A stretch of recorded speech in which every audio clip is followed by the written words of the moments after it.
Welcome to another episode of the Express Economist. This week, we'll talk about India's GDP. Now, as many of you might know, that the government has released the GDP and GVA numbers, and I'll explain all of those things, for the first quarter of this financial year. The first quarter of the financial year refers to 3 months, April, May, and June. So the data shows how the Indian economy performed in these 3 months. And typically, we use two metrics to understand this. We use gross domestic product and gross value added. These both metrics are similar because they both are measures of what was India's national income over a period of time, but they calculated it in different manner. And the growth rates are calculated by comparing it to the same quarter last year. So how much did we grow over the same 3 months when compared to the same 3 months last year? That's how it basically is done. Now, on the face of it, these numbers of growth rates are very rosy. India's GDP and GVA have grown by 14 and 13% odd, respectively. But we want to understand what is the real truth. What is the ground reality? So first of all, let's start off by understanding what is GDP and what is GVA and how are they connected. Now, in any economy, there are two ways to calculate the national income. One is to look at what people are spending, the money that people are spending.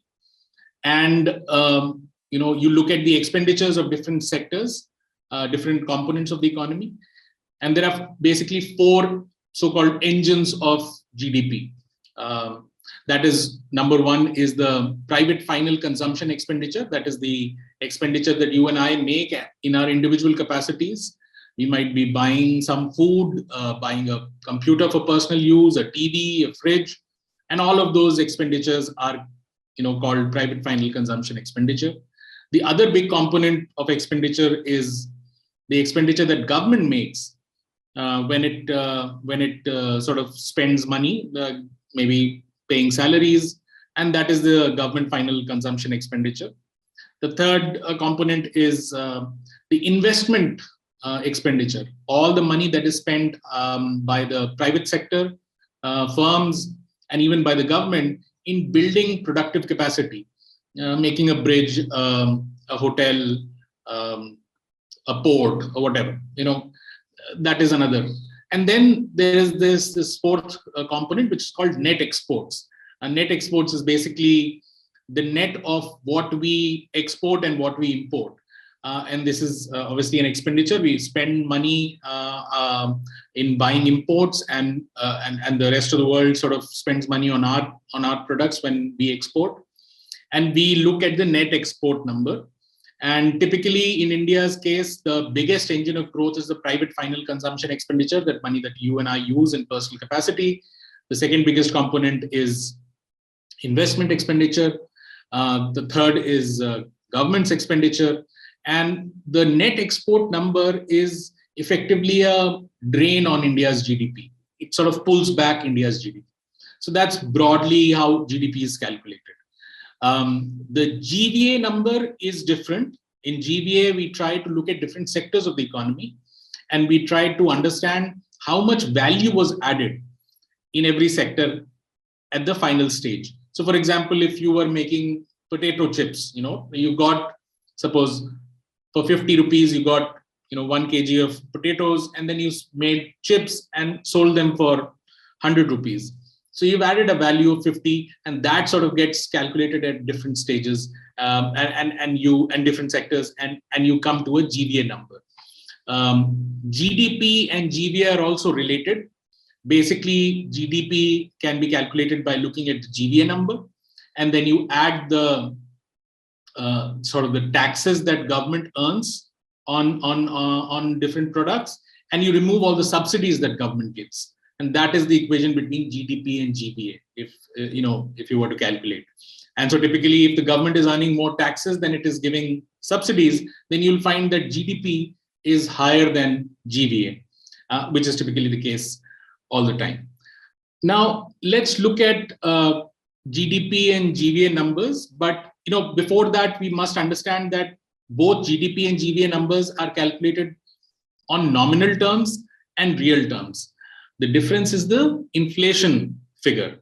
Now, it is important to look at real GDP or real GVA, which is what we'll do in this video also, because nominal GDP and nominal GVA reflect the inflation component. So if inflation is very high, as it has been in the last, say, so many months, often it can give the sense that we are growing faster when we are actually not. It's just the prices of different goods and services that are growing faster, not the actual volumes necessarily growing faster. So it's always better to look at real GDP and GVA. Just to give an example of the difference between the two, if you look at it, the latest data shows that in real GDP terms, the GDP is around 36.85 lakh crores, roughly 37 lakh crores. And in nominal terms, the GDP is over 51 lakh crores. So that difference is the inflationary component. That's the component of higher prices. That is what is happening. And in terms of growth also, you'll find that India's GDP in this quarter has grown by 14% in real terms and 27% in nominal terms. So that difference between 27 and 14 is the inflation component. This is called the GDP deflator. It also gives you a sense of how much inflation has there been in the economy, apart from the other variables of inflation that we typically look at, for example, retail inflation or wholesale inflation. Okay, now so let's first look at the overall picture of GDP and GVA. Let's pull up a chart regarding this. In this chart, what we've done is that we've put the data for GDP and GVA numbers, real GDP and GVA numbers since 2013-14 onwards. And you can look at the bottom. We've made 4 lines, colored lines. The yellow line is showing the percentage change in this quarter over last year's similar quarter. And you see the numbers for both GVA and GDP are such that the growth is very rosy. It's 14% and 13% respectively. Now, the way to understand is that, often we say that in times of massive upheavals, as we've seen in COVID phase, it is best to look at absolute data. And there is a reason why we say look at absolute data, because percentage changes can often give a very wrong impression. So it would appear like 14% is great. But in real terms, if you compare it to what happened pre-COVID, if you compare 3 years ago when the same quarter in pre-COVID period, we've just grown by 4%. I mean, I'm rounding off the numbers here. So that's basically your stagnant. And it is understandable because we've had COVID disruption. We've had a lot of problems in the economy. So it is understandable that there is stagnancy at one level. But it does give you a sense of where we are. You can rejoice over 14%, or you could also be very realistic about where you are as an economy compared to where you were before this whole COVID pandemic and the lockdowns and the disruptions totally derailed the economy.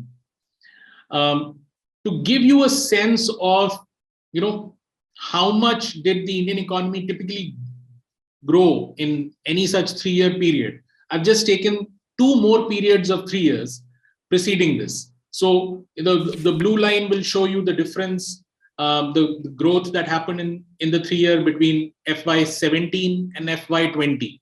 FY17 is 2016-17 and FY20 is 2019-20.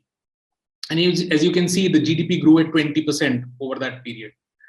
And if you go 3 years prior to that also, then you'll see that the GDP has grown by 26% between FY14 and FY17. The story is very similar for GVA also. Obviously, it cannot be too dramatically different. And that basically tells you that, there is a certain decline or deceleration in growth that was already happening. So while we must be aware of the fact that the 4% or 5% growth in the last 3 years is understandable because of the COVID disruptions. We must also be aware that we were having a tough time keeping up with the growth rate. And that is what this chart basically is showing. Now, let's drill down the information from different sectors of the economy. And for this, it's best to look at GVA numbers, because gross value added in different sectors gives you a very good sense of which sectors are doing well or have done well, or which sectors are struggling. And it again also makes that clarity about, you might look at a sector, you might look at one quarter GDP number or GVA number, and you might say it is doing very well, but it might actually not be doing terribly well when you look at over a 3-year period. And a very good example we can see is from the trade, hotels, transport, communication, and such services. If you can sort of focus on that. If you look at year-on-year number just for this particular quarter, you'll find that trade, hotels, transport, these services have grown by almost 26% over last year, and which is a fantastic number. And that can give you a sense that everything is great in that sector. It's just booming. But just go down a level and see what has happened to this same sector over the last 3 years. That is, comparing it to pre-COVID and now. And you'll find that this sector, the gross value added, is still below the pre-COVID levels by almost 16%. And that gives you a sense of the stress that is there in the sector. Because it is this 16% that will determine, frankly, that despite a 26% increase year on year, whether enough job creation will happen or not. So we'll have to sustain fast growth like 26% for one quarter after another for us to actually pull out of the pre-COVID level and sort of grow. And gives you a sense. If you just go down the same numbers, look at the blue line and the green line, which gives you another sense of what were the growth rates in this sector. You can see fantastic numbers over 3 years, 27%, 34%. And that gives you a sense of how fast they used to grow in every 3-year period. And this is not to even mention the fact that the blue line period, which is the FY17 to FY20 period, India's overall growth rate had actually decelerated. But even then, this particular sector was growing at almost 27, 28%. Another sector that we'd like to focus on, two sectors actually, are mining and quarrying. If you see the red line, they have grown just by 3.3% above pre-COVID. And construction is just 1.2% above pre-COVID. So, year on year, construction has grown by 17%, but still just 1.1% above pre-COVID. So it's just barely making out of that ditch that the COVID pandemic sort of got us into. So now another sector that we need to look at is agriculture. Now, agriculture seems to have done very well given the COVID restrictions, and given the fact that agriculture itself does not produce as much value. Agriculture is not a sector which produces a lot of value year on year. And this is one reason why we often want people to come out of agriculture, because there's too much labor in agriculture and doesn't earn as much and they remain in poverty. There's no way to solve that. But still, if you look at it, agriculture has posted some very good numbers over the last 3 years and frankly last 9 years.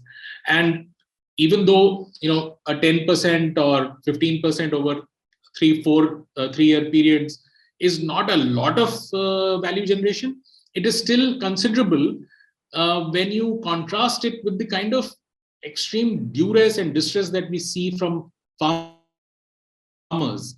So on the one hand, there is steady value creation from agriculture. The farm distress is quite acute. It doesn't actually tally with the kind of value generation that is happening in agriculture. So that is one sector that is worth looking at. And frankly, we've seen a lot of people now going back to agriculture, which is considered very regressive for India's economy. Ideally, we wanted people to leave agriculture and come to manufacturing.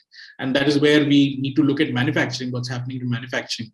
We've done stories about how manufacturing has lost half its jobs between 2016 and 2020. 2016 is when Make in India policy was started.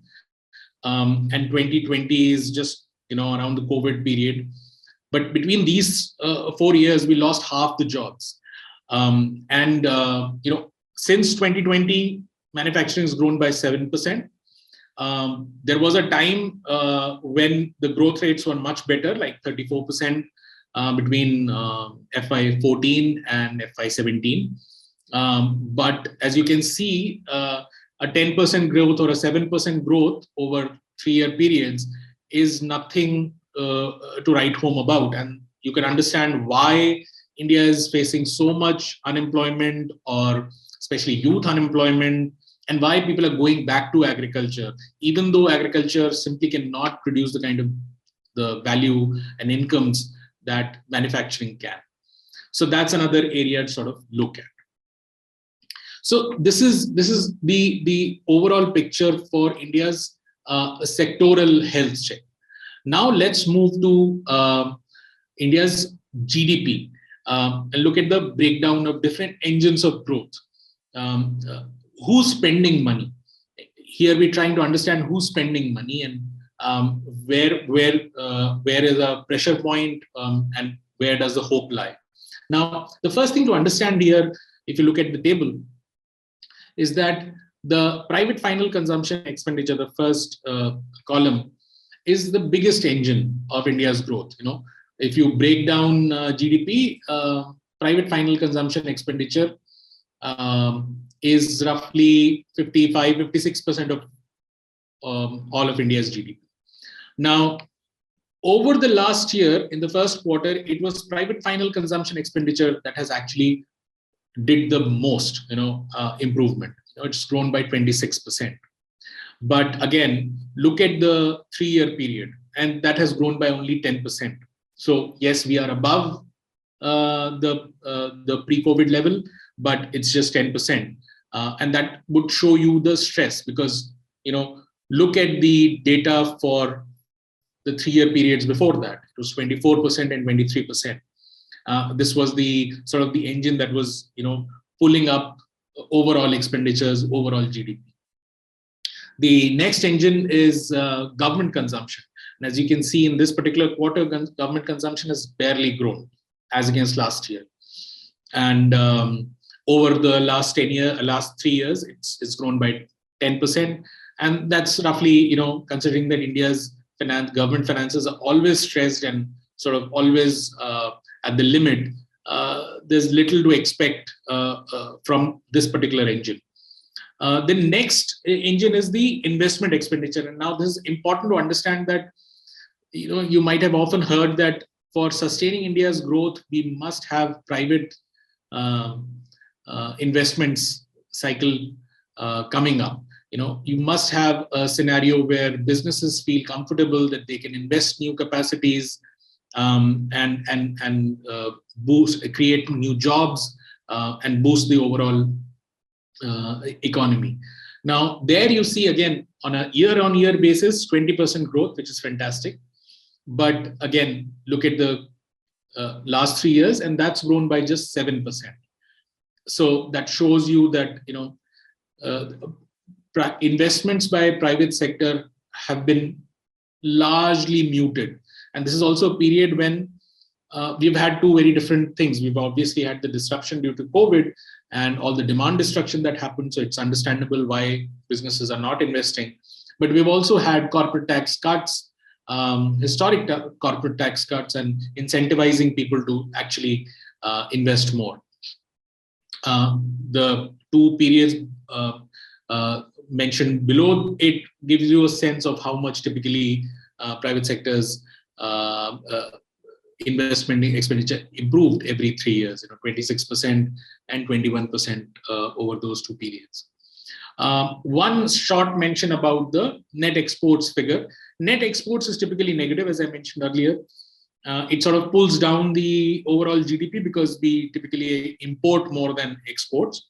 And that's why you see the growth is 210%, and that's not a positive thing for us. It doesn't come with a negative sign, but it's not a positive thing for us, because the net exports is basically the gap between our exports and imports, and that gap is basically growing. And that is where you would have read the stories about India's trade deficit increasing, India's capital current account deficit increasing, and the pressure on rupee, and all of those stories.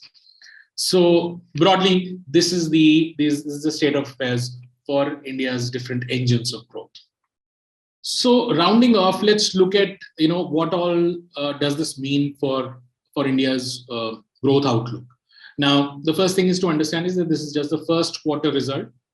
We have 3 more quarters for the current financial year, but you must understand that when, say, RBI, which is typically the institution we all look to in terms of growth estimates, when RBI was projecting the growth estimates for the current financial year, it said that we'll grow at 7.2% overall in the current financial year. But for that 7.2% growth, RBI was hoping that we'd grow by over 16% in the first quarter. We haven't grown by over 16%. We've grown by around 13.5, 14%. So there is a gap. And RBI had said that in their estimate, towards the end of the year, the second half of the year, India's economy will be growing by just 4%. So, if we haven't grown faster in the first quarter, then we'd either have to grow faster in the third and the fourth quarter, faster than what we thought, or else that 7.2 number could be under threat. And we might end up with a sub 7% growth in the current financial year. There are good reasons why we might end up actually being less than 7%, something like 6.8 or 6.9, possibly even less, maybe, I don't know. Because the global environment is very challenging. That is one. There's growth slowdown everywhere, and that tends to have a drag, it tends to drag down the overall growth. The other thing is that the RBI has been trying to increase interest rates in the economy to contain inflation. And these interest rate hikes also tend to take, a few months to take effect. So already a fair amount of hikes have happened, and it is likely that growth may come down also because of the fact that RBI is trying to contain inflation. And RBI hasn't changed its growth outlook since April.